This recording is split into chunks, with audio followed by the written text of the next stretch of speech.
La photo de Aylan Kurdi, un petit garçon de 3 ans étendu mort sur une plage turque, a provoqué jeudi une onde de choc planétaire.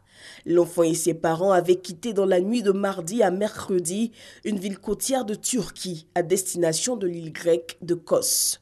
C'est l'un des plus courts passages maritimes entre la Turquie et l'Europe. Dans les rues de Londres, en Grande-Bretagne, les réactions ne se sont pas fait attendre.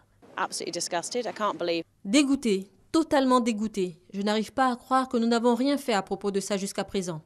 Je pense qu'il est dégueulasse de devoir arriver à un point où les enfants sont en train de mourir avant même de reconnaître que nous n'agissons pas moralement. Ils viennent juste chercher un peu de sécurité et d'espoir. Si la Grande-Bretagne ne fait rien, alors qui va intervenir? La Grande-Bretagne, l'Allemagne, la France, ils doivent tous intervenir. L'Europe fait face à une crise sans précédent des migrants. Ce jeudi, la question a été attaquée de front.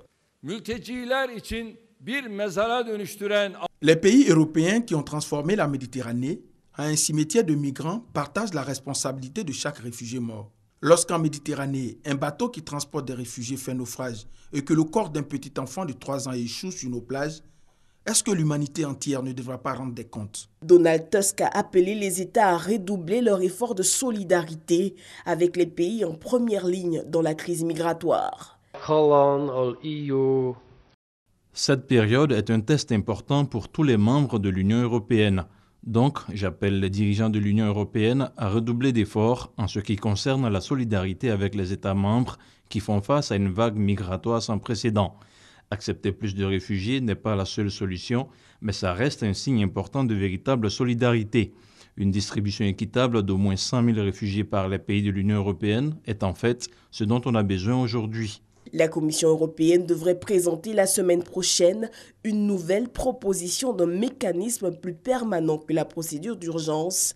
Objectif, réinstaller 120 000 migrants supplémentaires.